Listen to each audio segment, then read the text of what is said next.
Muy buenas tardes, bienvenidos, bienvenidas a esta edición de hoy de Sobre la Mesa. Hoy martes 21 de octubre, de qué voy a estar dialogando, conversando, analizando con ustedes durante las próximas 2 horas.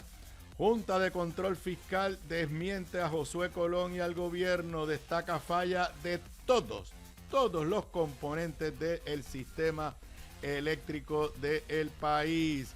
Además, sin conocerse las causas, alcance y duración de la nueva crisis de agua, el director o presidente ejecutivo de la autoridad se niega a estimar cuándo volveremos a la normalidad. Gobernadora indecisa sobre si veta o firma el proyecto que elimina el impuesto al inventario. Secretario de Salud no sabe si le va a hacer caso a la Junta en lo referente al controversial contrato de Subo. Y si es martes de energía con Ramón Luis Nieves. Además, miles de empleados federales acuden en búsqueda de ayuda ante el cierre gubernamental. Y con noticias increíbles, Donald Trump le pide a su propio Departamento de Justicia que le compensen en $250 millones por las acusaciones y los procesos judiciales que fue sometido en el pasado. Y en el escenario internacional, después que Donald Trump sacó pecho y dijo la semana pasada que pronto habría una reunión entre él y Putin para acabar la guerra en Ucrania, ahora dice que no hay planes de reunión. Esos son los temas que voy a estar discutiendo con ustedes en la tarde de hoy, en Sobre la Mesa, que comienza ahora. Un líder cuya voz conecta historia y actualidad. Su visión clara y experiencia única dan luz a los temas que moldean nuestra nación.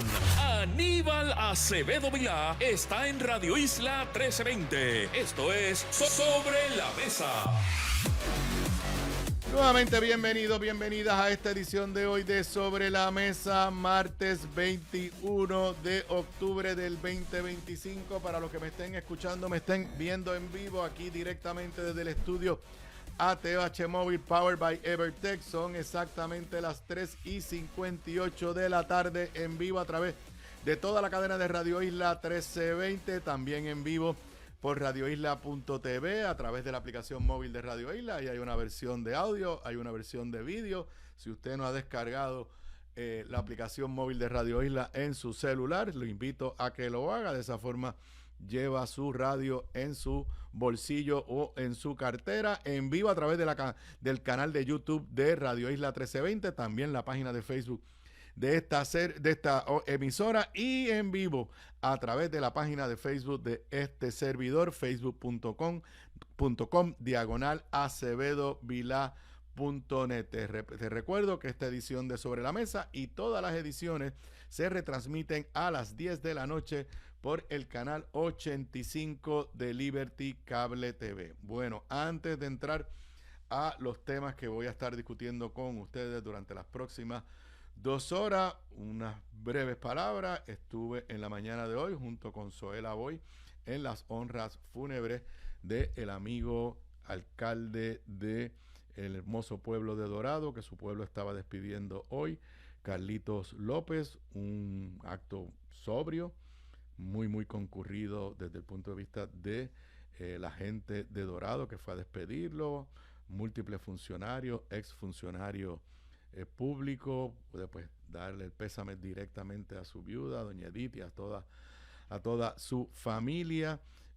Como dije, un evento muy sobrio, pero de mucho sentimiento genuino de la gente de Dorado ante la partida de quien fue su alcalde por 38 años, Carlitos López. Allí se dio a conocer lo que pues era un secreto a voces, de que Carlitos López, en su lecho de enfermo, y tengo entendido que lo dejó por escrito también, expresó su deseo de que quien cumpliera o terminara su cargo como alcalde, para el cual fue electo con más del 70% de los votos en noviembre del año pasado, que la persona que asumiera las riendas de la alcaldía fuese el amigo hasta hace unos días administrador municipal, en este momento alcalde interino, Aníbal José Torres. Yossi, como les decimos de cariño, la recepción del público que estaba allí en Dorado, en la plaza pública, fue de apoyo, de cariño a Yossi. Obviamente, ese es el deseo de Carlito. Todo tiende a indicar que Aníbal José lo va a aceptar, pero esto tiene que continuar unos procesos de ley. Según el Código Municipal, se supone que el Comité Municipal del Partido Popular Democrático, creo que es el comité quien lo informa, le informe a el Comité Central del Partido Popular Democrático la vacante en la alcaldía, en cuyo caso se tienen 30 días, creo, no conozco bien los términos, no voy a entrar en eso, pero se tiene que abrir un proceso para quien le interese, presente su candidatura. Si la única persona que la presenta es Aníbal José, que es lo que yo creo que va a suceder, pues quedará seleccionado como el alcalde de Dorado por lo que queda de este término.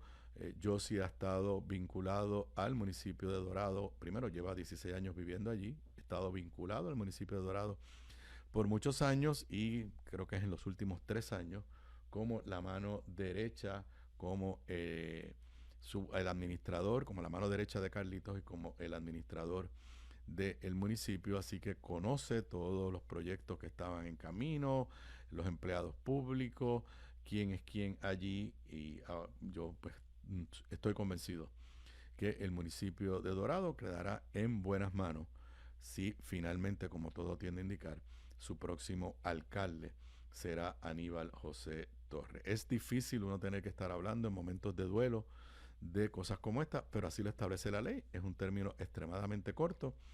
Y repito, hoy el hermano de Carlitos dio a conocer lo que muchos de nosotros sabíamos, que ese era el deseo de Carlitos cuando sabía pues que el desenlace se acercaba desde el punto de vista de su condición de salud. Nuevamente, mi solidaridad, mi apoyo a la familia de Carlitos, a todas sus amistades, su familia extendida, y desde ya mis mejores deseos de éxito en la gestión como alcalde a el que a todas luces será el próximo alcalde en propiedad del hermoso pueblo de Dorado, Aníbal José Torres. Bueno, aunque hoy es martes de energía y hay muchos temas energéticos que voy a estar discutiendo a segunda hora, eso de las 5 de la tarde, con Ramón Luis Nieves, como todos los martes, en martes de energía. Anoche, como a las 8 de la noche, no sé si fue un poquito más tarde, no, yo creo que era un poquito más tarde, yo creo que como a las 9 de la noche, se hizo pública una carta que la Junta de Control Fiscal le enviaba, creo que tenemos copia de el encabezamiento de la carta, una carta que la Junta de Control Fiscal, su director ejecutivo Robert Mujica, le enviaba a varias personas. El encabezamiento dice a Josué Colón, el SAR de Energía y director ejecutivo de las APP, Francisco Domenech, secretario de la Gobernación y director ejecutivo de AFAF, Winnie Irizarry, principal oficial ejecutivo de Genera PR, Juan Saca, presidente y principal oficial ejecutivo de Luma Energy, y María Carmen Zapata, directora ejecutiva de la Autoridad de Energía Eléctrica. La carta tiene fecha de ayer, no sé a qué hora los recipientes la recibieron, pero se hizo pública en la página de la Junta de Control Fiscal, eso yo creo que como de las 9 de la noche. Es una carta no muy larga, pero con un lenguaje que amerita el análisis. Aunque esto lo voy a discutir con Ramón Luis. Ramón Luis estuvo esta mañana aquí con Mili Méndez en Pegado en la Mañana. Yo no quiero ocupar el espacio de Ramón Luis con mi análisis de la carta. Así que yo voy a hacer un análisis ahora de la carta y ahí dejamos el tema energético y cuando venga Ramón Luis, entre los dos, pues reaccionamos a la carta, reaccionamos a las reacciones a la carta y tocamos todos los otros temas de energía que son temas por demás importantes. Ok, el jueves de la semana, vamos a poner esto en contexto. El jueves de la semana pasada se llevó a cabo una reunión privada con todas esas personas que están mencionadas en la carta y el personal de la Junta de Control Fiscal. Esa fue una reunión privada. Por lo menos que yo sepa, no hubo ninguna noticia el viernes, no hubo ninguna noticia el sábado, no hubo ninguna noticia el domingo, pero ayer lunes el periódico El Vocero tenía una historia de primera plana, que yo la discutí con ustedes ayer, con un lenguaje fuertísimo de Josué Colón contra Luma. Además, Josué Colón estuvo de Media Tour, estuvo como 25 minutos con Mili Méndez aquí, estuvo en otros medios. Y entonces es Josué Colón, por lo menos yo me entero por Josué Colón, que en esa reunión del jueves pasado se presentó lo que Josué Colón llamó un informe de Ernst & Young, que es una firma de auditores y de CPA. Y si usted lee la historia de ayer del Vocero y las citas de lo que decía Josué Colón, pues daba la sensación de que había una especie de informe escrito final con unas conclusiones, y también daba la impresión de lo que decía Josué Colón, que ese informe de Ernst & Young validaba las alegaciones de Josué Colón y el gobierno de Jennifer González de que Luma estaba en incumplimiento con sus deberes bajo el contrato. Además de todas las expresiones de los funcionarios gubernamentales encabezados por Josué Colón durante los últimos días y particularmente ayer, después de la reunión del jueves. Esto es lo que quiero enfatizar. De las expresiones de ellos se desprendía lo siguiente: un señalamiento de que Luma no estaba facturando a nosotros los consumidores lo que se suponía y que no estaba cobrando adecuadamente. Una alegación de que el gobierno de Puerto Rico le había dado dinero de más a Luma, no dinero de menos. Que no era cierto que el gobierno de Puerto Rico no hubiese depositado los dineros que ordena o que manda el contrato. Y también una alegación que la venimos escuchando por voz de la gobernadora desde hace tiempo, de que Luma es culpable por el atraso en mover los fondos federales post María, los fondos de FEMA, para la reconstrucción del sistema eléctrico. Yo creo que en eso podemos resumir las alegaciones que había estado haciendo el gobierno, la gobernadora y Josué Colón. Repito que Luma no estaba facturando y cobrando lo suficiente, o sea que había un problema de falta de fondos por culpa de Luma, que se le habían dado dineros de más a Luma, que no era cierto que el gobierno le estuviera dando dineros de menos a Luma, de lo que dice el contrato, y que el atraso en los fondos federales y en los reembolsos y en los manejos de fondos federales, todo es culpa de Luma. Esa ha sido la alegación. La carta critica a todo el mundo, pero a mi entender, y yo la voy a dividir en partes y les voy a leer la traducción al español de líneas importantes. A mi entender, la carta destruye todos los argumentos que ha hecho el gobierno. Para empezar, la carta dice claramente que no hubo un informe final en esa reunión del jueves pasado. O sea que de Ernst & Young no hay un informe final. Pero más aún, la carta dice que la Autoridad de Energía Eléctrica y Genera no han dado información a la Junta de Control Fiscal. Y curiosamente, en el caso de Luma, dice, Luma nos ha dado información, pero tienen que darnos más. Repito, la carta lo que señala es que quien no ha dado información es el gobierno y Genera, por lo menos a la Junta de Control Fiscal, y que Luma tiene que dar más información. Leo textualmente, traducido al español, gracias a ChatGPT, lo que dice la carta. Primero empieza en el primer párrafo con una condena a todos los actores aquí. La actual falta de cooperación es insostenible. Y ahí no dice que es culpa de Luma, que es culpa de Genera, que es culpa del gobierno. La actual falta de cooperación es insostenible. La Junta básicamente le está diciendo a todos los actores que no cooperan. Añado yo que se están comportando como unos niños pequeños. Pero en cuanto a lo que se entendió que quiso decir Josué Colón, de que Ernst & Young tenía un informe que había hecho conclusiones, dice, la carta. La Junta de Supervisión presentó observaciones preliminares derivadas de datos limitados provistos por ciertas partes. Como se indicó en la reunión, esta información representaba observaciones iniciales, no conclusiones. Me detengo ahí. Esa oración es para contestarle a Josué Colón, que le presentó al vocero como que el informe de Ernst & Young tenía conclusiones. Vuelvo a la carta. No se presentó ningún informe definitivo porque aún no contamos con un panorama completo de la liquidez y las necesidades de operaciones del sistema.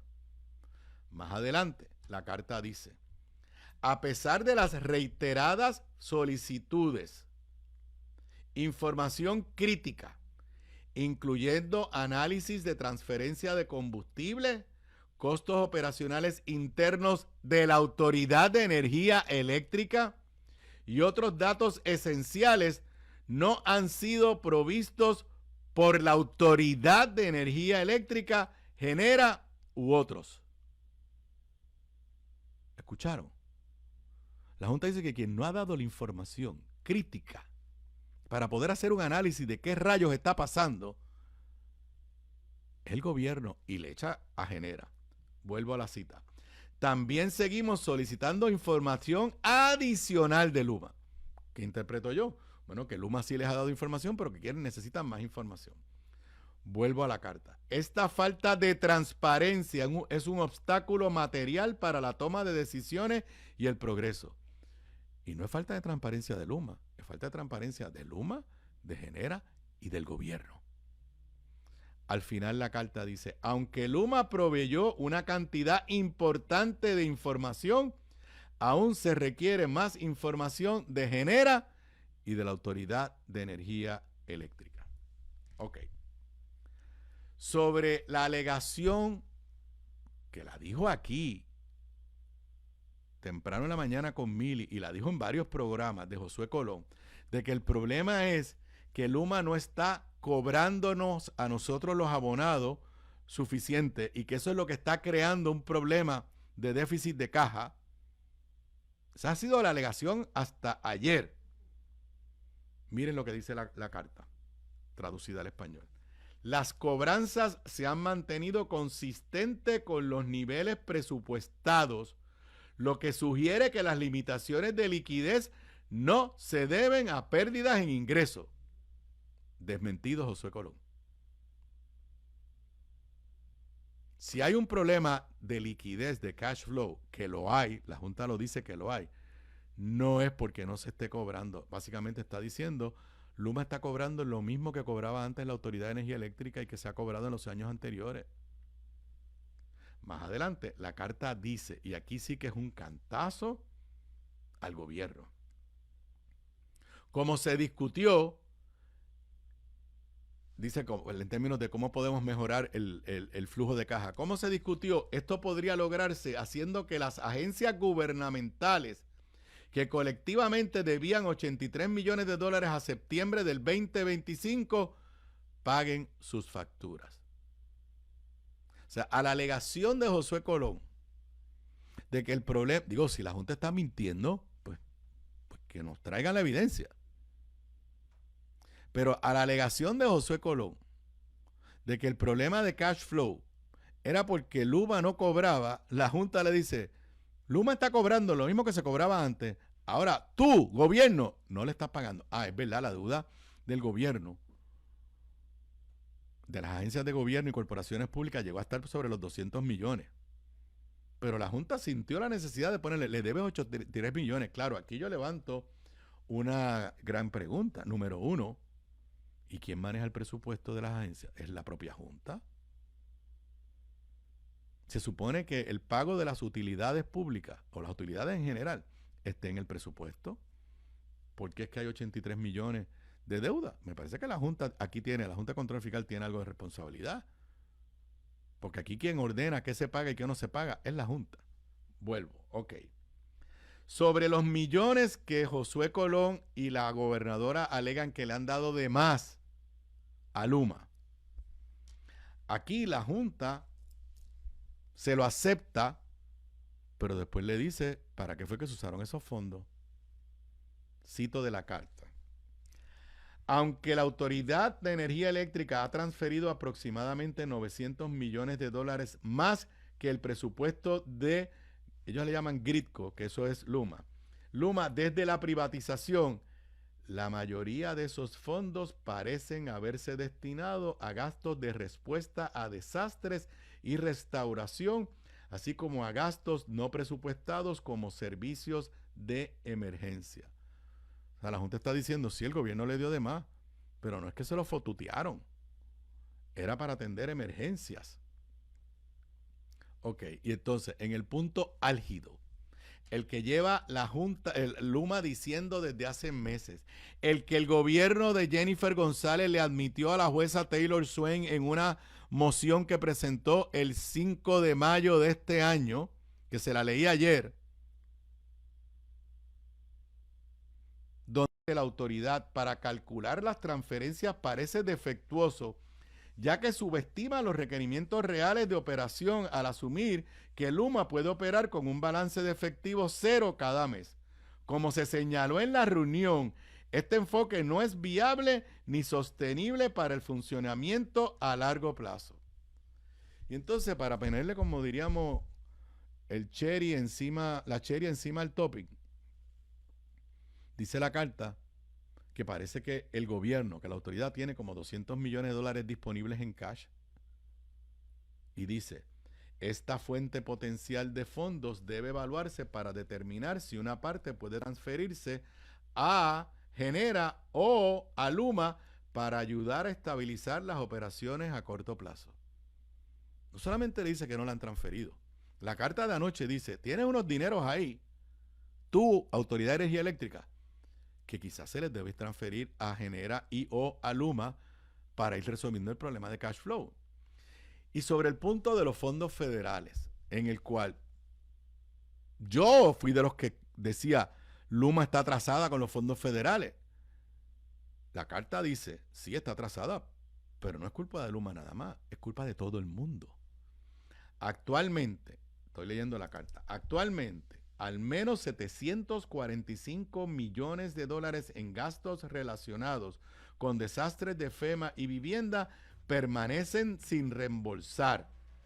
Este no es un caso aislado, sino un fallo sistémico que involucra múltiples entidades, incluyendo Luma, FEMA, COR3, Prepa y Vivienda, impulsado por ineficiencia y falta de coordinación.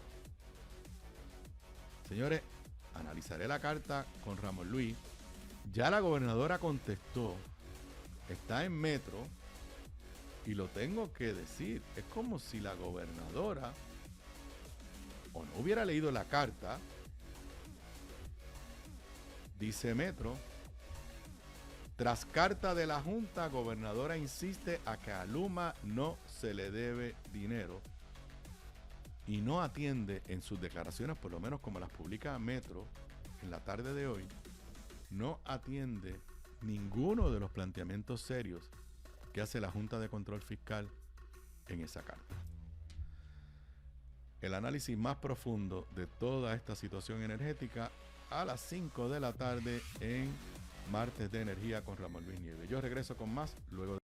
La clave para la buena cocina, además de los ingredientes y recetas, está en la calidad de los productos en los que cocinas. Por eso te recomiendo mi línea Giovanna Heike Cookware Collection, con acabado en cerámica, mangos ergonómicos y 4 milímetros de espesor para mejor conducción de calor. Lo distribuye North Caribe Imports y su marca Caribí, donde además encuentras utensilios de cocina y limpieza para tu hogar. Ahora cuida tu jardín con Caribí Garden. Caribí, calidad, experiencia y el mejor precio. Pídelos en tu supermercado más cercano. Simplifica tu vida con Caribí.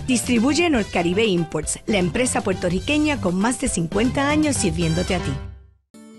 Gramas lindas, gramas, plantas, palmas y todo para tu jardín. En Dorado, 796-1386. 796-1386. Gramas lindas, excelente calidad y servicio insuperable. 796-1386.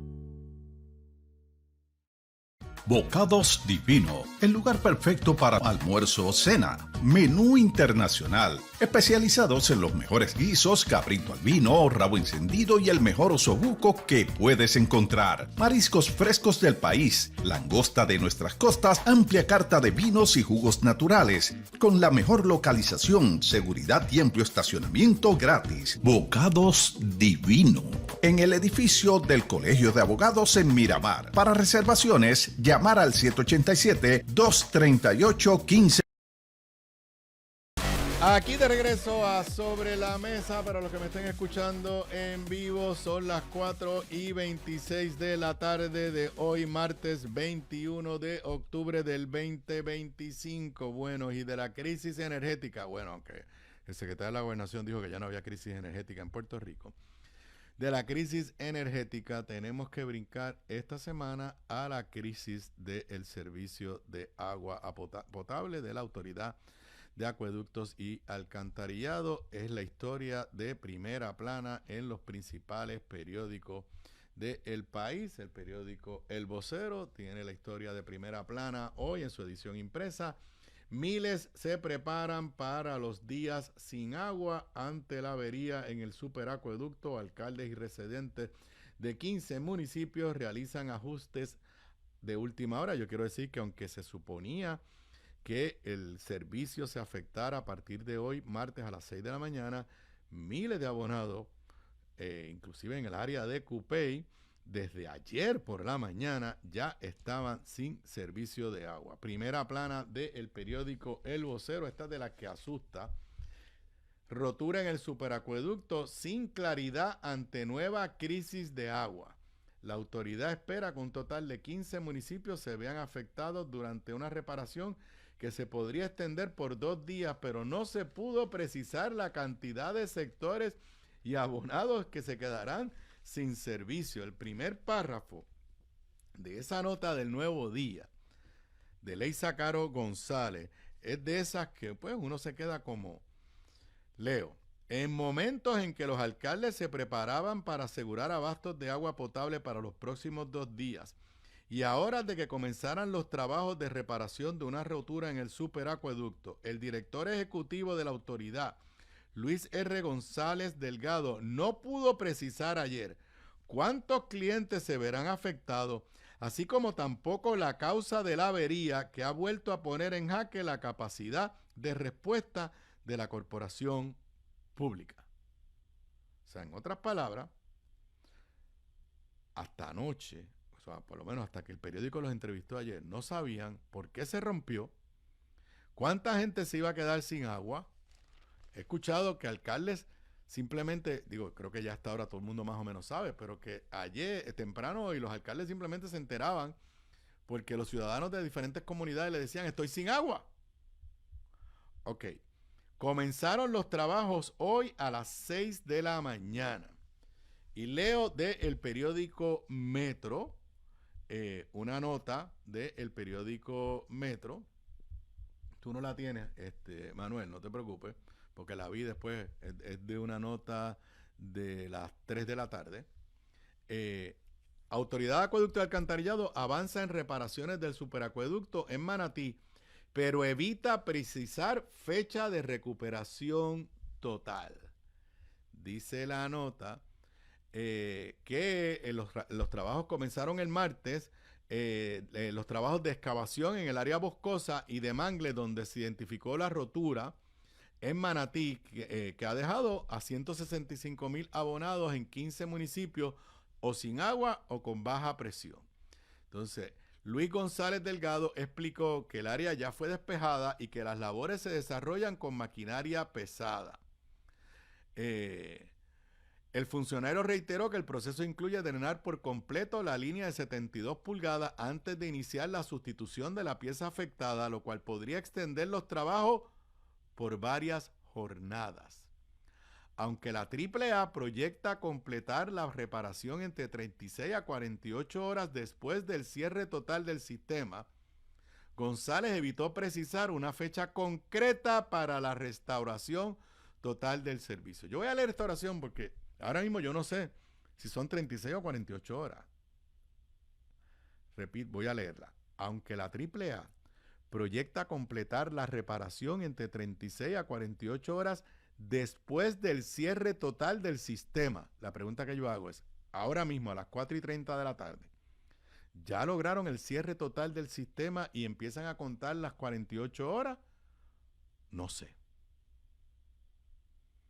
Cuando se le pregunta cuándo va a estar todo restaurado, cita textual: para yo poder empezar a hacer ese cómputo que me están pidiendo, es importante primero tener la avería reparada, porque esto es un sistema que trabaja completamente por gravedad. Necesitamos tener el punto exacto y por eso nuestra actividad es reparar cuanto antes para después decirle responsablemente el tiempo de recuperación. Yo no quiero pensar que lo que yo estoy entendiendo es lo correcto. Yo quiero pensar que yo me estoy equivocando. Porque con este trabalengua me parece entender que las 48 horas es después que tapen el boquete, para ponerlo en palabras, o que cambien el tubo que se rompió. Pero no nos dicen cuánto se van a tardar en cambiar el tubo que se rompió. Vuelvo y repito las palabras de él, del presidente ejecutivo de la autoridad, la persona designada por la gobernadora para dirigir esa empresa, que entró en febrero.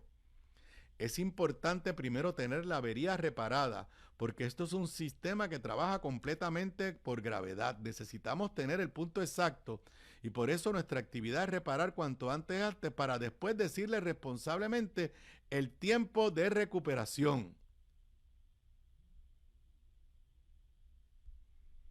278 escuelas tienen planes especiales, algunas de ellas no dieron clase hoy, no tienen agua, lo entiendo. Esto no solamente afecta a los ciudadanos, los negocios, restaurantes, todo tipo de negocio afectado por la falta de servicio de agua potable. Y añado yo a eso la incertidumbre, la falta de entender claramente cuánto tiempo va a tardar la reparación para que nos podamos preparar.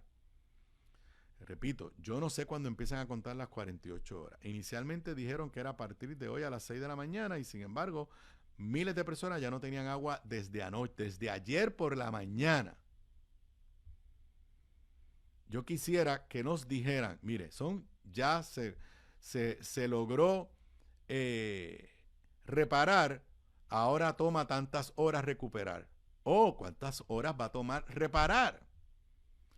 Así que estamos no a oscuras, porque esto no es agua, estamos a secas. Yo les diría, prepárense para lo peor y rueguen para lo mejor. Pero la falta de claridad de parte de los funcionarios públicos, a mí particularmente el director ejecutivo de la Autoridad de Acueductos y Alcantarillado, me da la sensación de que no saben cuánto tiempo vamos a estar sin agua potable y que la incertidumbre va a ser para largo. Veremos a ver. Pero si algo genera esto, es una sensación de un gobierno colapsado. Un gobierno que por un lado no resuelve el problema energético y cuando uno lee, volviendo al tema que voy a profundizar con Ramón Luis a las 5 de la tarde, cuando uno lee con calma esa carta de la Junta de Control Fiscal, es la sensación de que aquí hay 4, 5, 6 jugadores, cada uno jalando para su lado, incluyendo los de gobierno, incluyendo los privados. Nombraron un SAT de energía que se suponía que fuera el que pusiera todo en orden. Y todo tiende a indicar en esa carta que el SAT de energía, a quien yo he respaldado públicamente, no nos está diciendo toda la verdad. Y ahora, encima de eso, porque no teníamos una autoridad de acueductos y alcantarillados perfecta, Pero llevábamos varios años, obviamente áreas como Morovis siempre han tenido sus batallas por falta de agua, y ha habido sectores, pero ¿no perciben ustedes que hoy la Autoridad de Acueductos y Alcantarillado, que no estaba en crisis, que hoy está en crisis, y que su gerencia, la gerencia de la autoridad no está al nivel que el país reclama y espera? Es triste, pero a lo mejor nos equivocamos, pero la percepción que todos tenemos es de un gobierno que no es solamente que ya no logra el cambio positivo que nos prometió, sino que se está acelerando el deterioro de instituciones públicas, y en esta ocasión la Autoridad de Acueductos y Alcantarillados. Regreso con más luego de la pausa. Aquí de regreso a Sobre la Mesa. Para los que me estén escuchando en vivo, son las 4:41 de la tarde de hoy, martes 21 de octubre del 2025. No se me vaya nadie, que al final de este segmento, antes de la pausa, vamos a estar rifando, o vamos a estar abriendo para que puedan participar de obtener un vale de $250 para volar a los 22 destinos que tiene Frontier Airlines, pero eso será al final de este segmento, y daremos el nombre del agraciado o agraciada al regreso de la pausa. Bueno, la realidad es que la gobernadora no logra salir de una crisis y entonces se mete en otra. Y yo creo que ya llevamos una semana completa en la crisis creada, porque es creada por su propio gobierno y su propia legislatura, en lo que se refiere a la eliminación del impuesto al inventario. Llevo varios días explicando, no voy a repetirlo todo, pero en esencia, primero, el impuesto al inventario produce más de 300 millones, como 314 millones de dólares para los municipios, pero también hemos ido aprendiendo que de ahí sale dinero, en parte, para pagar la deuda del gobierno central con los bonistas. De ahí sale dinero para pagar empréstitos de los municipios, la mayoría de ellos con bancos en Puerto Rico, y de ahí sale dinero para las operaciones de los municipios. Ha habido una campaña, no tenemos que entrar a discutir si es la verdad o no es la verdad, pero la realidad es que ha habido una campaña bien fuerte de decir que el impuesto al inventario le hace daño a la economía, le hace daño a los comerciantes, y que había que eliminarlo. Y en cierta medida, casi todo el mundo reconoce que hay algo de verdad ahí, pero el problema es, si lo vas a eliminar, ¿por qué lo vas a sustituir?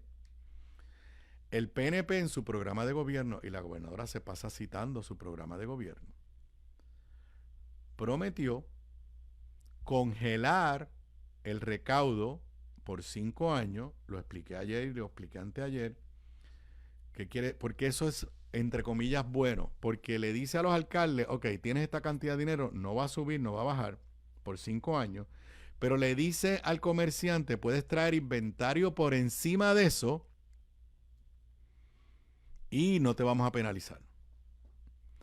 Y el programa de gobierno decía, lo vamos a congelar por 5 años para darnos tiempo a encontrar un sustituto para los ingresos de los municipios. ¿Por qué esto no se resuelve de un día para otro? Señores, esto es bien sencillo, no nos engañemos más.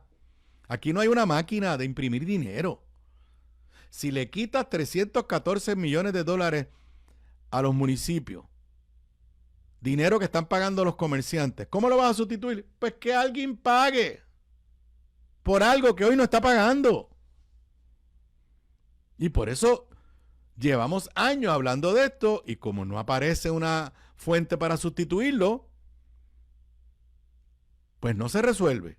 Ahora, ¿qué sucedió?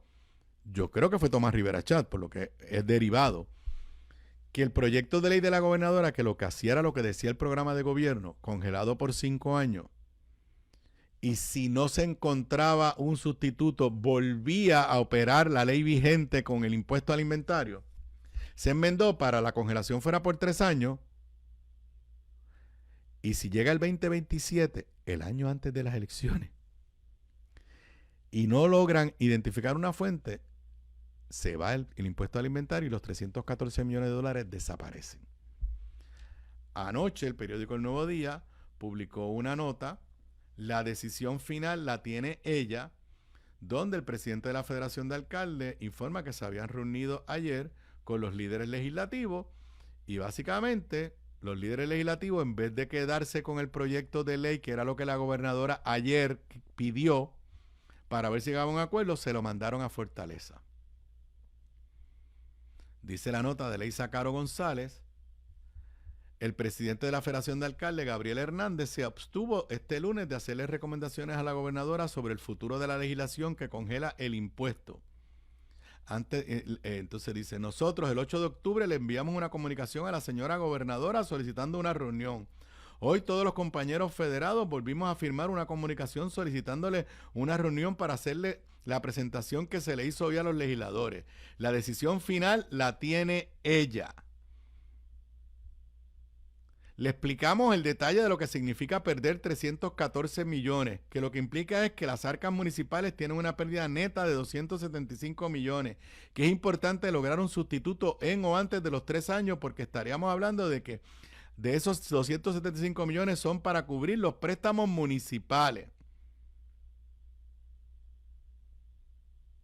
Entonces, el presidente de la Junta del CRIM, el alcalde de Orocovis, explicó que de la gobernadora darle paso a la legislación sería imposible procurar su implementación este año fiscal.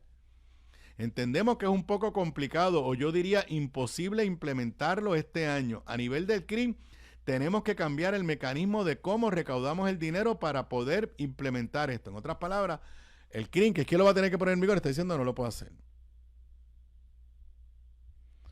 Obviamente no se quedaron con el proyecto de los legisladores, se lo enviaron a la gobernadora que reparta suerte. Ayer la gobernadora hizo expresiones, a mi entender, despectivas contra los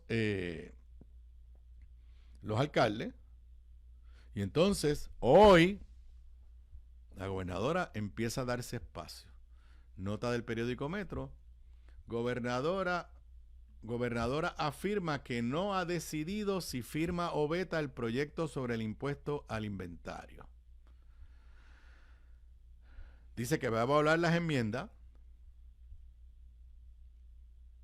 Ante esto, cito a la gobernadora, y una petición que me hiciera la Federación de Alcaldes, tengo el próximo jueves a las 5 de la tarde en una reunión con los alcaldes federados para discutir el alcance del proyecto de ley que nosotros radicamos y que fue diseñado tanto con la Federación como la Asociación. Y eso es verdad, pero ese fue el que enmendaron. Es el proyecto que establece la plataforma de gobierno, un proyecto de 5 años de congelación con una fuente de sustitución para su eventual eliminación. Obviamente, como todo proyecto de ley que se radica, la Asamblea Legislativa tiene potestad para evaluarlo, revisarlo y hacerle enmiendas. Eso fue lo que ocurrió en este caso. Se enmendó para reducir la congelación a 3 años y establecer su eliminación al finalizar ese periodo. Nosotros recibimos el proyecto ayer, que quiere decir eso, que tiene 10 días laborables, excluyendo los domingos, para firmarlo o vetarlo. Tengo 10 días para evaluar su firma o su veto. Ya le pedimos a las agencias pertinentes que analicen, dado que la medida no es la misma que se radicó originalmente. Según la gobernadora, el cambio de 5 a 3 años y su eliminación cambia el objetivo de su política pública, por lo tanto, tiene que hacer la evaluación. Yo creo que lo va a vetar. Primero, la gobernadora tiene razón. Este no es lo que estaba en su programa de gobierno. Segundo, miren el escenario que yo no entiendo a Tomás Rivera Chat y a los legisladores del PNP. Miren el escenario que ellos se han creado. En el 2027 se van a enfrentar a una de 2 decisiones. Buscaban un nuevo impuesto, porque esa es la, llámele que van a cobrar por la basura, que van a cobrar por lo que sea. Es un nuevo ingreso. Alguien que no está pagando hoy va a tener que pagar $314 millones. Imagínense a los legisladores autorizando eso en el 2027 o el año antes de las elecciones, dejando a sus alcaldes sin dinero para operar, porque ya le tumbaron el fondo de equiparación y ahora le tumbarían 314 millones. Yo creo que entre los dos serían como 600 millones de dólares que le eliminarían a los municipios. Yo creo que en este escenario la gobernadora no tiene otra salida que vetar el proyecto. Escucho a Johnny Méndez y a Tomás Rivera Chat diciendo que eso es lo que está en el programa de gobierno. La gobernadora les acaba de decir que eso no es lo que está en el programa de gobierno que le presentó el Partido Nuevo Progresista a la ciudadanía antes de las elecciones de noviembre del año pasado. En el proceso se laceran las relaciones dentro del PNP. Ayer le dije que esta era la nueva guerra entre alcaldes del PNP, Tomás Rivera Chat y la gobernadora. Con alcaldes como Ramón Luis Rivera siendo indirectamente insultado por Tomás Rivera Chat y alcaldes como Edward O'Neill, que no se mete en controversias públicas de Media Tour criticando esta legislación. Son las 4:51 y si estás aquí en sintonía conmigo en Radio Isla, escucha bien porque lo que viene está buenísimo. Gracias a nuestros amigos de Frontier Airlines, ahora estamos regalando un voucher de $250 para que te vayas volando a uno de los 22 destinos de Frontier. Sí, así como me escuchas. Un voucher de Frontier Airlines valorado en $250. ¿Te quieres ir de viaje? Pues esta es tu oportunidad. Y esto es bien sencillo. El primero que llame ahora, y lo cogen aquí en control, se lo lleva. Marca ahora mismo el 787-292-1703 o 292-1704. Repito, 787-292-1703 o 1704. Y el primero que llame se lleva el voucher. Vamos a ver. Cuando regrese de la pausa, les diré quién se lo llevó. Que entren las llamadas ahora mismo. Regreso con el ganador y más luego de la pausa.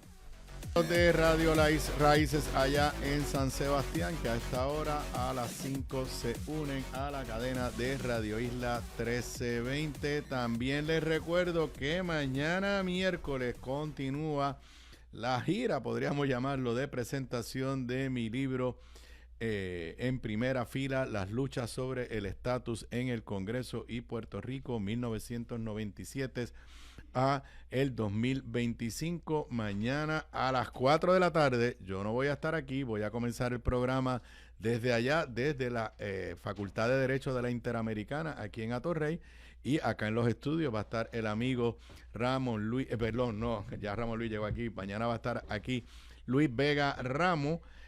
Pero la presentación será a las 4 de la tarde en la Facultad de Derecho de la Interamericana y me va a honrar con su presentación el decano de dicha escuela, Julio Fontanet, mañana 22 de octubre, miércoles a las 4 de la tarde. Y apunten por ahí, jueves 6 de noviembre en Casa Norberto, en Plaza Las Américas, a las 7 de la noche. Y la presentación estará a cargo de la licenciada Zoela Boy. Viernes 14 de noviembre a las 6 de la tarde nos vamos para Mayagüez en el Museo Casa Pilar de Filló y la presentación estará a cargo del licenciado Charlie Hernández y por ahí estamos buscando fecha en Cagua, en Aguadilla y continuaremos la presentación del libro. Les recuerdo, el libro está disponible en todas las librerías a través de todo Puerto Rico, en Libro 787. Y si lo quiere recibir firmado por este servidor, lo puede ordenar en mi página de internet acevedovilá.net o a través de ATH Móvil. Va a la sección de negocios en ATH Móvil, escribe Publicaciones PR y ahí hace el pago de $49.50 y lo recibirá a vuelta de correo. Pero mientras, nos vemos mañana a las 4 de la tarde en la Facultad de Derecho, en anfiteatro número 3 de la Universidad Interamericana, aquí precisamente cerquita en Atorrey. Y ya está aquí Ramón Luis. Buenas tardes. ¿Cómo estás, Aníbal? Saludos a ti y a la gente que nos está viendo y escuchando. Bueno, podemos cancelar este segmento porque no hay ninguna noticia de No ha pasado nada. De energía. Nos vemos la semana que viene o algo. Espérate, ¿tú no me tienes la musiquita del segmento? Oye, Espérate, sí, voy mala, a mandar mala. a reducirla y eso. Abogado, político y músico. Ahora se sienta a la mesa para generar más electricidad que nadie. Ramón Luis Nieves está en Martes de Energía. Bueno, yo insisto que tenemos que poner más de la música. Sí, sí. Una Bueno, edición. Bueno, Ramón Luis, yo anoche tú me la enviaste, ya me la había enviado el amigo Jorge Colbert, la carta de la Junta de Control Fiscal. Yo no te voy a negar que todas la estábamos esperando, porque, no sé, yo creo que Josué Colón cometió un error táctico, porque yo no sabía que había habido una reunión. ¿Tú sabías que había habido una reunión? No, eso fue entre ellos, así no fue O sea, anunciado. fue una reunión privada el jueves de la semana pasada, y entonces Josué Colón no solamente dice ayer en su media tour y en una entrevista larga que le dio al vocero, no solamente dice que hubo una reunión, sino que hubo, todos entendíamos, que una especie de informe de Ernst & Young, que es una firma de CPA y auditores. Uh-huh. Y cuando yo vi eso, yo dije, aquí la Junta va a decir algo. Yo sé que tú estuviste esta mañana con Mili Méndez, Uh-huh. aquí. Yo di mi interpretación de la carta para no ocupar tu tiempo en este segmento. ¿Cuál es tu impresión, conclusión de cuál es el mensaje de Robert Mujica, director ejecutivo de la Junta de Control Fiscal, con esa carta? Bueno, Aníbal, yo tengo sentimientos mixtos con esto, porque yo pienso que por un lado, la Junta de Control Fiscal debería estar, como dice el americano, on top of things. O sea, al tanto y ocupándose de este tipo de cosas, porque para eso tienen todo el poder y autoridad que le dio el Congreso. Particularmente en este tema de energía, que en el tema que ellos más le toca, que es el tema de la quiebra de autoridad, es la única quiebra que queda ahora mismo del gobierno de Puerto dato Rico. histórico, cuando se aprueba promesa, ya la autoridad, el gobierno de Puerto Rico, le había declarado que no podía pagar. Estaba insolvente, O sea, ya estaba claro. fue la primera. O sea, la primera fue la Correcto. autoridad. Y entonces que ahora la Junta está diciendo, mira, pues pónganse de acuerdo, tienen que darme más información, repartiendo culpas como hizo en la carta, me parece como que bastante fuera de orden, en términos de fuera de tiempo, ¿verdad? Porque yo creo que es cuando comenzaron, de hecho, y vamos a darle crédito a Luma. Luma lleva desde el año pasado quejándose de que no están pasando los chavos. Obviamente, el ingeniero José Colón, la gobernadora, han dicho, no, eso es mentira, le hemos dado hasta más chavos de lo que se supone. Pues yo creo que la Junta, a principios de este año, debió haber sentado las partes o dicho, mira, ¿sabes qué? Yo no voy a adjudicarle esto. Ahora mismo, yo voy a contratar, ponle, a lo mejor a Ernst & Young, a una entidad contable y de auditores que se meta en las finanzas de Luma, que se meta en las cuentas de la autoridad, que puede ser, a lo mejor no es una reconciliación de cuentas muy complicada, y adjudicar quien tiene la razón. Pero entonces parece que el informe que Josué Colón cita en los medios, como que mira, el señor nos dio un informe. No tiene la razón. Pues la Junta dice, no era un informe final, no era algo como más o menos preliminar de las cosas. Y se ha pedido más información. Yo creo que esta situación es inaceptable. Yo creo, Aníbal, de que esto me demuestra dos cosas. Uno en términos de política energética y otra cosa de política, ¿verdad? En el tema de política energética, yo creo que la idea en concepto de dividir las operaciones de la autoridad eléctrica como se dividieron en estas dos compañías privadas, podía en teoría haber tenido unas ventajas, pero no las hemos visto hasta el momento. Y al contrario, creaste dos entidades que están jalando todas para su lado, dejaste a la autoridad eléctrica ahí, obviamente me imagino que molesta porque le quitaron todos los poderes, pero por otra parte, volviendo a ejercitar poderes desde este año precisamente, que recordamos que tú y yo lo discutimos, que desde comienzos de esta administración la autoridad eléctrica ha estado recuperando unas autoridades o haciendo que se recuperen a través de la figura del Sal de Energía y la directora ejecutiva. Eso por un lado. Pero ahora poniéndome el sombrero político, no de política energética, el sombrero de política. Esto me lleva a una reflexión, Aníbal, sobre una discusión interna, para ser diplomático, dentro del PNP sobre el tema de energía. Recordemos que todo esto que ha pasado, la decisión de privatizar, las contrataciones de Luma y de Genera, todo esto ha ocurrido desde el 2018 para acá, ¿verdad? Y me parece, Aníbal, como que de hecho yo recordé Sí. ayer, creo que fue, que todo esto comienza luego de María y el colapso del sistema, fines de enero o principios de febrero, porque yo recuerdo que yo estaba en enero de 2018. por eso, en 2018 yo estaba en jugando pelota dura, que iba una vez en semana, no me acuerdo, y ese día hay un mensaje especial del gobernador Ricardo Correcto. Rosselló, y todos estamos esperando con el mensaje, y ahí es que anuncia como la gran solución, Vamos a privatizar. vamos a privatizar. Así que así empieza todo esto. Sectores del país todavía estaban oscuras en ese momento, en enero del 2018. Y así que yo creo que cuando esa administración de Rosselló, del PNP, el mismo partido que ha gobernado desde el 2017 hasta hoy, la decisión de privatizar yo creo que la tomó un sector del PNP. Yo creo que hay otro sector del PNP que no se hizo vocal, no fue vocal en su momento, pero que no estuvo de acuerdo con privatizar. Y yo creo que ese sector está ahora en el poder. Yo creo que hay un sector del PNP que no estuvo de acuerdo con la privatización, y el desmadre que ha ocurrido desde que está Luma y eso, les ha dado ¿verdad? Las herramientas para descartar esto. Yo no estoy diciendo que ni José Colón ni la ingeniera Mari Carmen Zapata de la autoridad estén abogando abiertamente por volver a la autoridad como era. No, la propia gobernadora empezó como empleada pública allí. Correcto. Pero lo cierto es que yo creo que hay ha habido una división histórica sobre este tema. De hecho, como cuestión de memoria política y legislativa, yo recuerdo cuando estábamos buscando los votos para la ley 57 del 2014, que creó el negocio de energía, etcétera, que inició la reforma energética, yo traté de buscar unos votos, yo personalmente, buscar votos en la Cámara del PNP. Y yo recuerdo haber hablado con algunos legisladores PNP que me dijeron, ¿sabes qué? Yo no voy a votar por ese proyecto porque no privatiza la autoridad.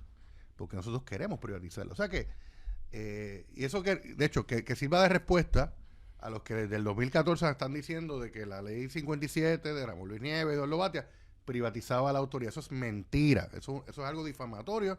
Y yo reto a cualquiera que busque la versión original que se aprobó de la ley 57 y busque qué parte de esa ley privatizaba a la autoridad. Así que el que lo encuentre, pues, se gana una botella de vino. Pero Aníbal, mira, yo creo que sí, que este debate refleja ciertamente, yo creo que el SAL de Energía ha hecho lo que no se hizo en los 4 años anteriores. Ha estado fiscalizando el cumplimiento del contrato con Luma. Y fiscalizándolo, ¿verdad? Con fuerza. De hecho, sale a la luz hoy también una carta de Hacienda diciéndole a Luma, no está dando la información para preparar los estados auditados de la Autoridad de Energía Eléctrica.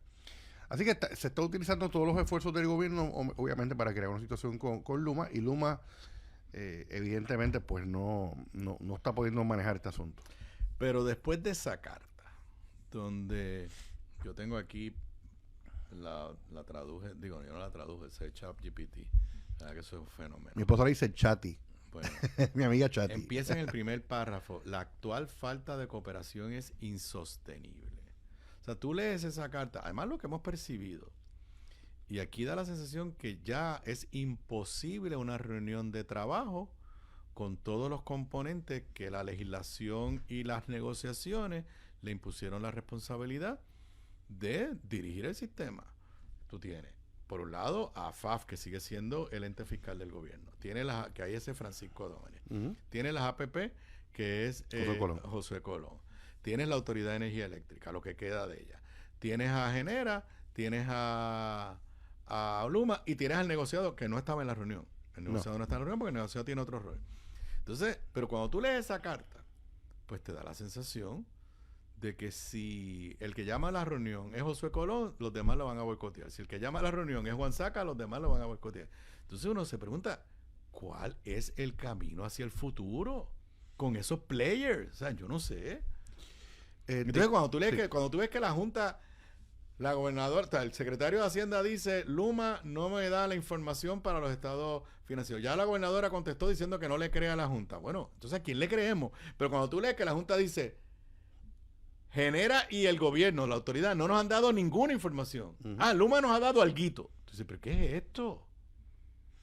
Entonces, también hay que resaltar esa carta, un dato interesante. La Junta dice, chequeamos lo que se ha estado la alegación de que no se han sido los cobros bien, y pues realmente no vimos nada terrible ahí. Se está cobrando igual. Pero ¿sabes qué, gobierno? Tú debes 85 millones de pesos a Luma.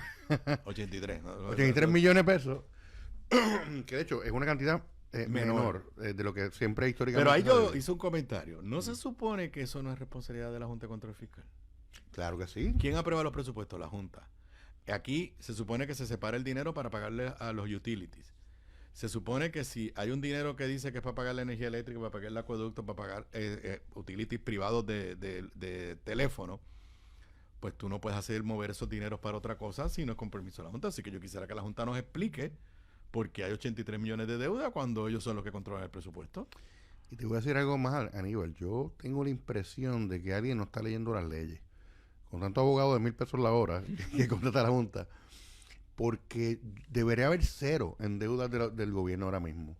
Hay una ley del 2016, la ley 22 del 2016, que obligaba a que las agencias de gobierno y las corporaciones públicas acordaran planes de pago con la Autoridad Eléctrica o el Luma. ¿Dónde están esos planes de pago? ¿Por qué sigue debiendo el gobierno 85 millones? Sin razón, porque se presupuesta para el pago de luz, Sí, tú lo sabes. Sí, por eso te digo que, o sea, es doblemente asombroso o hasta horrible. Número uno, que todavía se deban 83 millones. Y número dos, que nos los diga la Junta cuando se supone que la Junta es la que haya obligado a que se pague. Exacto. Así que te demuestra un poco en dónde está también la cabeza de la Junta. Así que es un ambiente muy confuso, donde las partes no todas están haciendo el trabajo que tienen que hacer. Y lamentablemente muchos de estos errores terminamos pagándolo los abonados, usualmente la tarifa, y eso es terrible. Y obviamente también el problema es que ahora mismo ¿a quién le creemos? O sea, hay un problema de credibilidad. Exacto. O sea, Luma no tiene credibilidad en el país, pero lo tengo que decir y me duele. Josué Colón se ha debilitado. Porque ¿cómo él va a ir a hacer una representación ayer a los medios de lo que ocurrió el jueves y a las 8 de la noche, a las 9 de la noche, la Junta, sin decirlo? Pero, ¿sabes? Cuando la Junta dice, allí no hubo ningún informe final, ¿a quién le está diciendo, a quién le está contestando? A Josué Colón.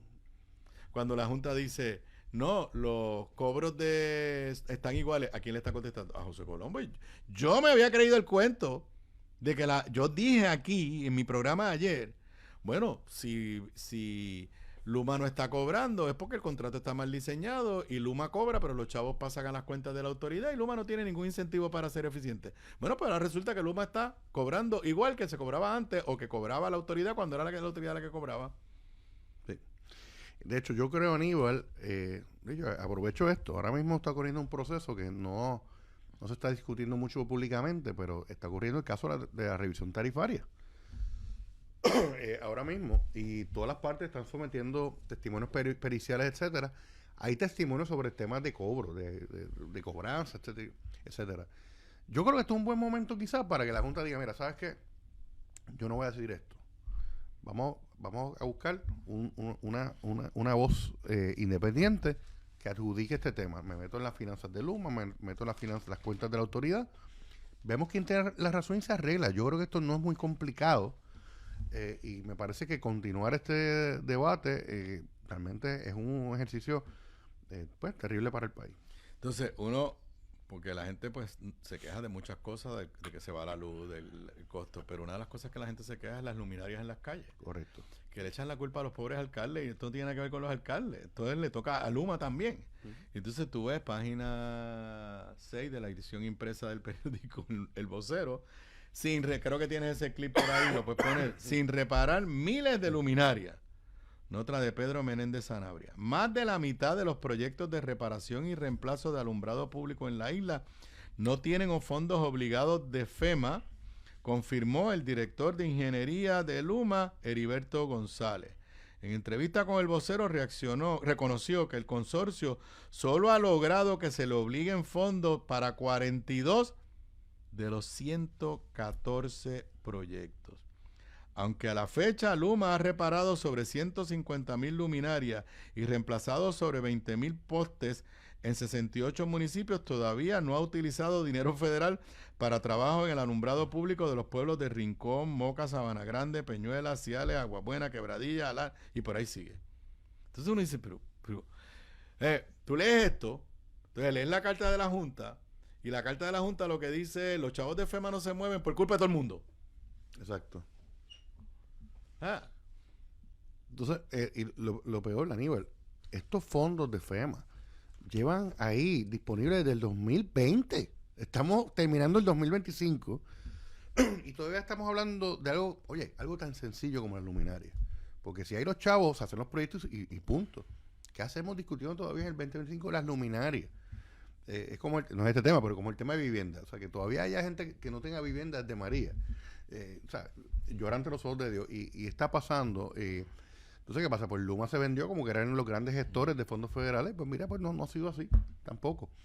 Me lleva a una cosa. Yo he estado monitoreando en estos últimos días por esta misma controversia a nivel los medios sociales. Entonces, algunos gente dice, ¿ves? Este es el fracaso de la privatización. Y mi respuesta o mi visión sobre eso es, yo creo que es el fracaso de la manera en que se ha instaurado aquí, se ha administrado el proceso de privatización aquí. Porque por otra parte yo te podría decir, bueno, posiblemente vamos a pagar la deuda de la autoridad eléctrica que la quebraron un monopolio por los próximos 35 años. Y obviamente fue una entidad pública, dentro del modelo público se destruyó su gobernanza a tal punto, ¿verdad? Que llevó a una cosa a la quiebra de la otra. Así que no es que el modelo público ni el privado sean buenos o malos de por sí, es que se administran mal. yo siempre he dicho que yo no tengo una posición dogmática a esa cosa. Tú y yo en eso somos, O sea, pensamos igual. hay unas cosas que yo entiendo que tienen que estar en manos del gobierno y no se pueden. Y hay otras que creo que el gobierno nunca debe estar. Pero hay un montón de áreas que yo creo que uno puede ser flexible. Ahora, el problema es, número uno, cómo escoges la compañía o las compañías a las cuales le vas a dar una responsabilidad. Y número dos, cómo, quién y qué dicen los contratos. Y aquí yo estoy convencido, por lo menos en estos casos, Luma y Genera. Número uno, yo no sé cómo fueron los procesos, si había otros competidores o no los había, o si esto fue whatever, pero no creo que acabamos con las mejores compañías. Pero encima de eso, quizá, porque en el caso de Genera sabemos que no tenía ninguna experiencia en generación. En el caso de Luma son dos compañías que tenían experiencia. Pero si el contrato, los que van a negociar del lado privado, te comen los dulces, y los que tú escoges del lado de gobierno a negociar no saben negociar, pues ya el contrato es la ley entre las partes. Exacto. Y entonces pues a mí me parece que más allá si usted está a favor o en contra de la privatización, aquí se falló por los gobiernos del PNP en el proceso de escoger las compañías y en segundo lugar en los detalles de lo que dicen los contratos. Totalmente de acuerdo, Aníbal. Es más, podemos ir un poquito más atrás. Cuando se creó desde que se creó la ley, que se convirtió en la ley 120 del 2018, que autorizó la privatización o la concesión a entes privados de todo lo que hacía la autoridad, desde ese momento hubo problemas. Y vamos al contexto histórico. Por ley, la entidad, que es la última palabra en temas de regulación energética en Puerto Rico, es negociado de energía. Entonces, la Comisión de Energía. Esa administración de Ricardo Rosselló quería destruir a la Comisión de Energía. No querían ni comisión ni negociado de energía. Esa es la historia. Eso lo recuerdo. Cuando entonces crean la ley para evaluar a los entes privados, a los candidatos, ¿verdad?, a ejercer las funciones de la autoridad, excluyen por ley al negociado de energía. No le dan ningún rol. El único rol que le dan es emitir un certificadito ahí de que cumple con la política pública energética después de negociar el contrato. Así que ese es el primer error. ¿Cómo tú le das entonces a una entidad que no tiene el expertise, como las autoridades de las alianzas público-privadas, en temas energéticos, le das la responsabilidad principal en esto? Claro, uno puede decir, pero ahora está José Colón. Bueno, está José Colón ahora, pero en esos años no estaba José Colón. Y cuando no esté José Colón, si ponemos otra persona que no sabe de energía, pues entonces vamos a estar en la misma situación. Entonces, pues ya hiciste la licitación. ¿Qué compañías llegaron finalmente a tu escogerla? Pues eventualmente terminamos con dos compañías que no existían. Genera se creó para el contrato, la creó New Fortress. Y Luma lo creó un consorcio de compañías, pero no existía tampoco jurídicamente ni en la práctica. Así que yo creo que ahí el gobierno de Puerto Rico tenía que haber decidido, ¿sabes qué? Si los únicos que están dispuestos aquí a bregar con este sistema, que es bien complicado, son unas entidades que no existen, que no tienen la experiencia, no tienen el track record, pues vamos a dejarlo ahí. Vamos a dejarlo para y después. vamos entonces, bregamos con lo que tenemos y quizás después puedan aparecer las compañías. Pues no, cometieron el error de echar para adelante y ya vemos los resultados. En el caso de Genera, por ejemplo, aceptaste la compañía que tenía un conflicto, y lo he dicho 1000 veces aquí en este programa, tiene el conflicto de interés inherente de que es la compañía creada por la compañía que nos suple el gas natural y que quiere crear y que está impulsando activamente, y el gobierno se lo deja, crear el monopolio sobre el suplido de gas natural en Puerto Rico. Pues mira, son malas decisiones, y esto no tiene que ver con que si es privado o público, tiene que ver con malas decisiones de mala administración, y eso es lo que nos ha llevado ahora. Entonces se ha creado esta tensión, y yo creo que se añade el tema de lo que mencionaba ahorita, la tensión política dentro del mismo Partido Nuevo Progresista sobre qué hacer, de gente que está a favor y en contra de la privatización. Mira, y aquí llegamos. Antes de terminar tu segmento, ¿y qué te parece esa nota de Oscar Serrano de que aparentemente puede haber otra vez problema con las barcazas? Bueno, yo no sé si eso se ha analizado durante el día de hoy, pero tú y no, yo la no lo he escuchado. No lo he escuchado. Pero Oscar Serrano en Pixel publica una nota donde indica, dándole seguimiento al pleito de los pilotos de los botes que embarcan allí a los barcos de gas natural, que sabemos, hemos discutido, tiene una disputa con New Fortress en el Tribunal Federal. Y Oscar Serrano dice pues que ya ha habido unos problemas y que no se asegura que para el 1 de noviembre, que según parece que habían acordado las partes, venga entonces las barcazas correctas para el gas natural. ¿Qué quiere decir eso? Que tampoco va a venir el gas natural y vamos a tener que volver a usar otros combustibles y nos van a subir la luz en enero. ¿Sabes? Estas son las consecuencias de estas acciones que están ocurriendo. Básicamente dice que las barcazas, los remolcadores que generan... Remolcadores, estaba buscando la palabra. Los remolcadores que New Fortress aceptó ante el tribunal andan todavía por... No me acuerdo por dónde, no tengo la nota aquí al frente ahora mismo. Fuera de Puerto Rico. Lejísima, estaban por Nueva York o por qué sé yo dónde, y que pues temen de que no van a poder llegar. Y que hay que probarlo. Entonces eso es lo otro, que hay que hacer unas pruebas y qué sé yo qué, y que tampoco se han puesto de acuerdo con las pruebas. Así que para que sepan que estamos ahí en alerta, según la nota de Oscar Serrano, y hay que decirlo que Oscar es bien, porque esto fue una moción, un documento que le presentaron los pilotos a la jueza Silvia Carreño. Correcto. O sea, no es fuentes de Oscar Serrano. Él fue al docket, y recuerden que esto fue bien importante, yo lo dije. Aunque aquí había un acuerdo, la jueza Silvia Carreño dijo, no, yo me voy a quedar con la jurisdicción y yo voy a supervisar que cumplan con el acuerdo. Yo dije en este programa que para mi entender la jueza no confía demasiado en New Fortress. Y dijo, básicamente yo me voy a quedar con la jurisdicción para ver que se cumpla. Bueno, pues yo creo que con eso cubrimos tú y yo, pero antes de irme a la pausa, ya tenemos un ganador se me olvidó decirlo al regreso de la pausa, de los $250, el voucher de $250 con Frontier Airlines. Nos fuimos para el oeste, para el hermoso poblado de Boquerón. Quien se llevó el voucher de $250, Maritza Arroyo, desde allá, desde Boquerón, Cabo Rojo. Felicitaciones y espero que disfrute buen viaje. Yo regreso con más luego de la pausa. Aquí de regreso a Sobre la Mesa. Para los que me estén escuchando, me estén viendo en vivo, son las 5:28 de la tarde. Les recuerdo que esta edición de Sobre la Mesa y todas las ediciones la encontrará siempre más adelante en todas las plataformas que te permiten escuchar podcasts a través del internet, Spotify, Apple Podcasts, Google Play, en cualquiera de ellas nos encontrará. Y también en mi canal de YouTube. Muchos de ustedes me siguen, me ven en mi canal de YouTube.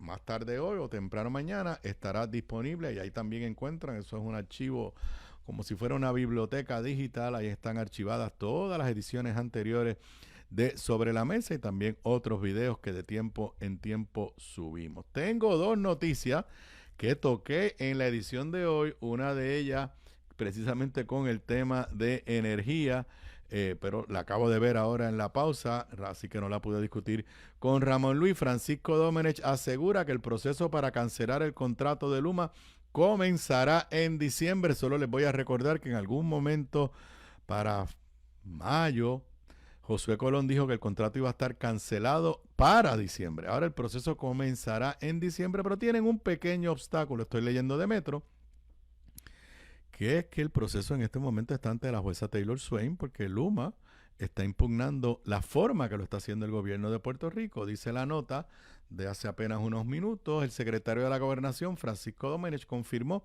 que el proceso de cancelación del contrato de Luma comenzará en diciembre, una vez el Tribunal Federal resuelva el recurso radicado por la empresa para detener la mediación iniciada por el gobierno de Puerto Rico. Domenech explicó que la gobernadora ya comenzó el proceso de cancelación conforme a lo que dispone el contrato, luego de que Josué Colón identificara múltiples incumplimientos técnicos por parte de Luma.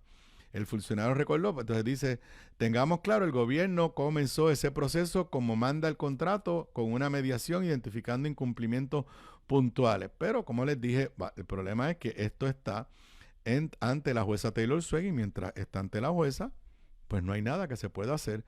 El secretario señaló que el gobierno está en espera de que la jueza federal Taylor Swain emita una determinación desestimando el recurso por falta de jurisdicción. Y si no lo desestima, porque cuando uno va al tribunal, tiene que llevar 2 sacos, uno para ganar y otro para perder. Dice Miguel Domenech, la jueza Swain no toma una decisión sobre si desestima el recurso por falta de jurisdicción. Esperamos que así sea, porque es lo que dice el contrato, que en Puerto Rico es la ley entre las partes. Así que ahí veremos. Entonces, sobre el tema de el impuesto al inventario, que les acababa de leer y analizar y decirle que yo entendía que a la gobernadora no le quedaba más remedio que vetarlo, noticia que acaba de salir también hace unos minutos en Noticel. Rivera Schatz da ultimátum a la gobernadora con el proyecto del impuesto al inventario. Como dicen los muchachos tempranito aquí en la mañana, en Puestos para la Mañana, excelente ambiente laboral dentro del PNP. Dice la nota de Santiago Omar Escobar Colón en Noticel. Tomás Rivera Schatz envió hoy un mensaje contundente y cargado de presión a la gobernadora al afirmar que el proyecto sobre el impuesto al inventario, cita textual, se firma o se veta y caso cerrado, dejando claro que el Senado no volverá a atender el asunto. En una publicación en redes, Rivera Schatz aseguró que la gobernadora tiene razón en proceder con cautela. Cita textual. Nuestra gobernadora Jennifer González tiene razón. Realmente hay 2 opciones, se firma o se veta y caso cerrado. Esa decisión es de nuestra gobernadora y a ello nos atenemos. La devolución en cuanto al Senado no es opción ni se atenderá más ese tema.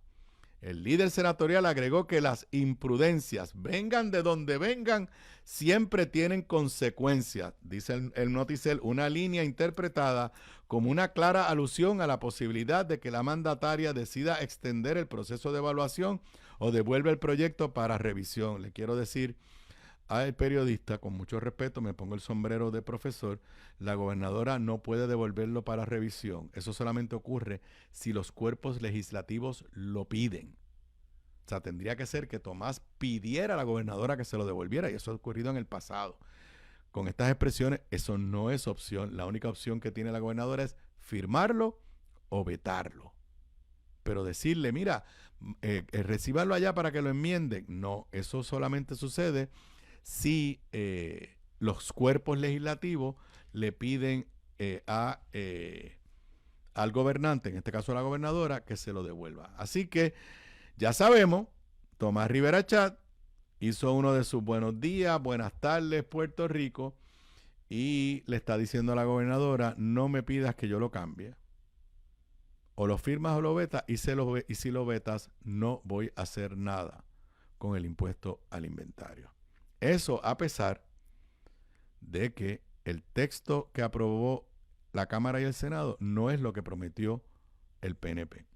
Y aquí le tengo que dar un consejo a la gobernadora que no me ha pedido.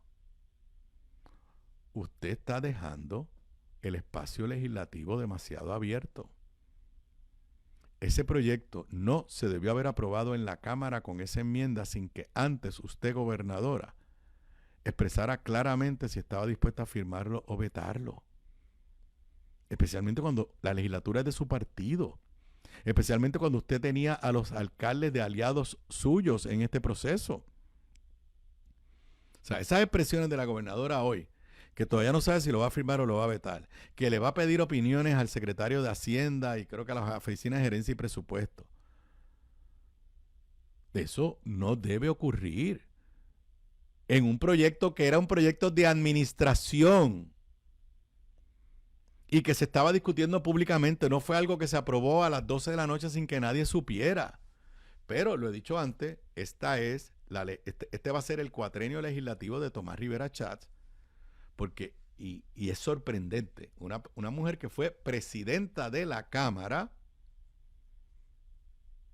y ahora que es gobernadora no ha podido establecer su agenda legislativa para adelantar sus políticas públicas. Así que ahí lo tienen, ultimátum de Tomás Rivera Schatz a la gobernadora en cuanto a el impuesto alimentario. Yo honestamente pienso que la gobernadora no tiene más remedio que vetar la medida. Bueno, y en otro de estos temas que tiene que ver con la Junta de Control Fiscal, el secretario de Salud no sabe si va a vetar, si va a cancelar, abrir el proceso de subasta para escoger una nueva empresa que sustituya, aunque podría ser la misma Subo, el controversial contrato Subo. Ustedes recordarán que este es el contrato de la discordia en el Departamento de Salud para administrar las plataformas digitales que dan diferentes servicios, que había una compañía que el secretario la sacó de un día para otro, que sin proceso de subasta escogió Subo.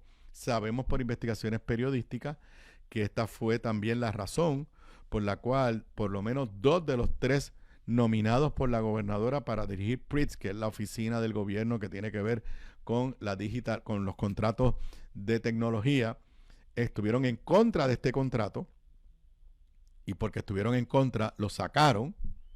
Y entonces la Junta de Control Fiscal, con un lenguaje un poco ambiguo, dijo que le recomendaba al secretario que abriera un proceso de subasta de 90 días, y que mientras tanto Subo se quedaba. Y el secretario, a esta fecha, ya ha pasado más de una semana, no dice que, no sabe qué es lo que va a hacer.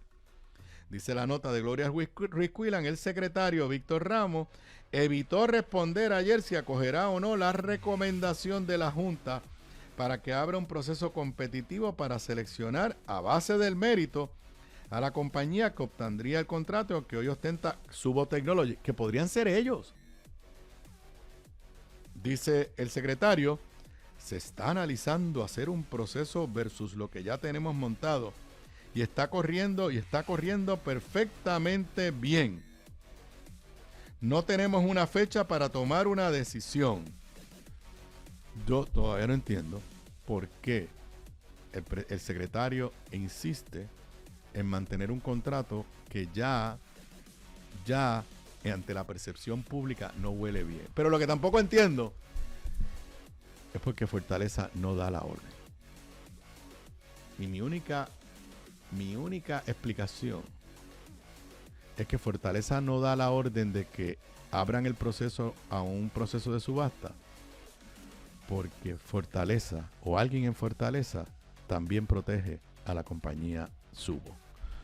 Son exactamente las 5:38. Regreso con más luego de la pausa. Son las 5:44 y le tengo noticias, como ahorita hablé cuando hablaba de la situación de la reparación del superacueducto. Nadie nos puede decir cuándo es que empiezan a correr las alegadas 36 a 48 horas. Nota en la edición digital del periódico El Nuevo Día, reparaciones en el superacueducto podrían extenderse hasta el viernes. Hoy es martes. El tiempo estimado de hasta 48 horas para completar las otras comenzará a correr luego de que la corporación pública determine el curso a seguir. Así que mi interpretación hace un rato, tristemente, era la correcta. no es que íbamos a estar 48 horas sin agua, es que son 48 horas una vez decidan qué rayo van a hacer. Nota de Manuel Guillama Capella en la edición digital del periódico El Nuevo Día. La estabilización del servicio podría demorar hasta entrado el viernes si en efecto la AAA logra comenzar hoy martes los trabajos de reparación en la zona de Manatí, cuyo alcance se definirá en horas de la tarde, y esta es una nota de hace 2 horas, menos de 2 horas.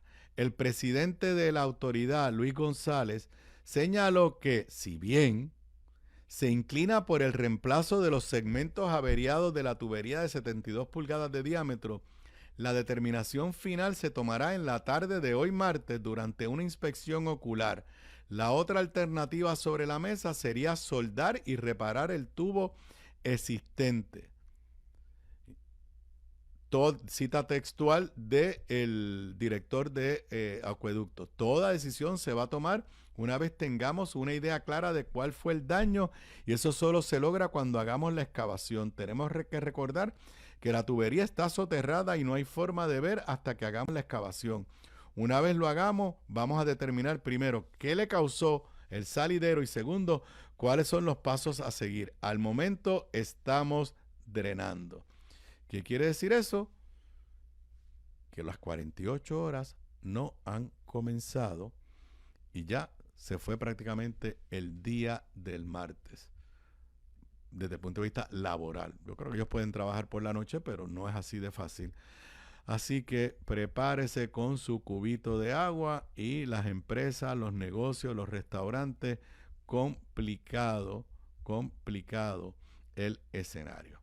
Bueno, y continuando en los últimos minutos que me quedan de la edición de hoy, miles de empleados federales acuden en búsqueda de ayuda de empleo ante la crisis que viven. Aunque la gobernadora no quiera hablar de esto, estamos en la tercera semana del cierre gubernamental. Nota del periódico Metro, creo que la tienes ahí para ponerla en pantalla. Más de 1,600 empleados federales solicitaron asistencia en feria de beneficios. Esto fue una feria organizada por el Departamento de la Familia y el Departamento del Trabajo, con la colaboración de agencias como Salud, Agricultura y La Fortaleza. Durante la actividad, alrededor de 800 familias solicitaron asistencia mediante el programa del PAN, mientras que más de 300 gestionaron solicitudes de desempleo. Se repartieron 1,800 cajas de alimentos, 500 fueron distribuidas por Agricultura. Así que ya, y hay que entenderlo, no es que llevan 3 semanas sin cobrar, es que no hay ninguna señal. Hoy el presidente Donald Trump se reunió con los senadores republicanos y básicamente dijo que no hay ninguna razón para negociar. Esa es la realidad que se está viviendo en los Estados Unidos en este momento. El presidente no siente ninguna necesidad de reabrir el gobierno porque él está haciendo y deshaciendo como le da gusto y gana. Unas cuantas noticias allá a nivel federal. En una cosa que tuve que leer la noticia 3 veces. Trump está amenazando con demandar al Departamento de Justicia de su propio gobierno y le está diciendo que no los va a demandar si le dan a él $250 millones como alegada reparación por los daños que él sufrió por los juicios y las investigaciones y las acusaciones a las que estuvo sometido en el pasado. ¿Escucharon bien? ¿Y saben quién decide si corresponde darle los 250 millones? Los mismos funcionarios que él nombró y muchos de ellos que fueron parte de su equipo de defensa. Este es el descaro de Donald Trump. Porque no hay otra palabra, el descaro. $250 millones está pidiendo para su beneficio personal. Pero ¿quieren más? Donald Trump indultó a prácticamente todos los que fueron convictos por el asalto al Capitolio del 6 de enero del 2021. Pues uno de esos indultados hoy fue acusado porque amenazó con matar al demócrata, líder de los demócratas en la Cámara de Representantes, Hakeem Jeffries. Pero esos son las personas, los amigos de Donald Trump, a los que él indultó. Y para añadir, y con eso me voy retirando por hoy, la semana pasada, Donald Trump anunció, luego de que dice que logró la paz allá entre Israel y Hamas, la paz está bien frágil en este momento. La semana pasada él anunció que se iba a reunir próximamente con Putin. Es más, creo que llegaron a decir que se iban a reunir en Turquía, creo que fue el sitio que habían dicho, porque ya él iba a lograr que se acabara la guerra en Ucrania. Se reunió con Zelensky la semana pasada, el viernes, en Casablanca, y hoy acaba de decir que no va a haber ninguna reunión con Putin porque sería una pérdida de tiempo. ¿Qué quiere decir eso? Que el protagonismo de Donald Trump como el pacifista y el que iba a terminar la guerra en Ucrania aparentemente no se está dando, no se va a dar. El gobierno sigue cerrado, no hay señales de diálogo. Donald Trump no le interesa reabrir el gobierno. Los empleados federales están sufriendo. Ya mismo se empezarán a afectar programas federales. Aquí, por ejemplo, yo no tengo ningún problema. La gobernadora ha buscado el dinero para mantener el Morro, el Yunque y San Cristóbal abiertos, pero el gobierno de Puerto Rico no puede asumir esa responsabilidad forever and ever. Pero la agenda de Donald Trump no tiene nada que ver ni con los valores democráticos de los Estados Unidos, ni con el funcionamiento eficiente y efectivo del gobierno de los Estados Unidos. Estamos ante una persona que no tiene brújula moral y que sus motivaciones no tienen nada que ver con el bienestar de los que viven en los Estados Unidos, y por nuestra relación política nos incluye a nosotros aquí en Puerto Rico. 3 semanas del gobierno cerrado, yo apuesten por ahí, creo que vamos al cierre de gobierno más largo de la historia de los Estados Unidos, con las consecuencias negativas que eso tiene para todos en Estados Unidos, en Puerto Rico y indirectamente en el mundo entero. Son las 5:53, lo próximo aquí en Radio Isla 1320, Heredar en Paz. Ustedes y yo nos volvemos a ver mañana. Les recuerdo, mañana a las 4 yo estoy en la Inter, porque es la presentación de mi libro, allá en la escuela, en la Facultad de Derecho de la Universidad Interamericana. Lo va a presentar el decano, Julio Fontanet. Yo inicio la transmisión del programa desde allá, desde la Interamericana. Acá en los estudios va a estar el amigo Luis Vega Ramos, y pues yo estaré un rato con él, y después Luis se quedará con la transmisión. Sabe Dios si podemos lograr que Ramón Luis o Ivonne Lozada interactúen con él desde allá, desde la Interamericana. Nos vemos mañana. Muy buenas tardes para todos.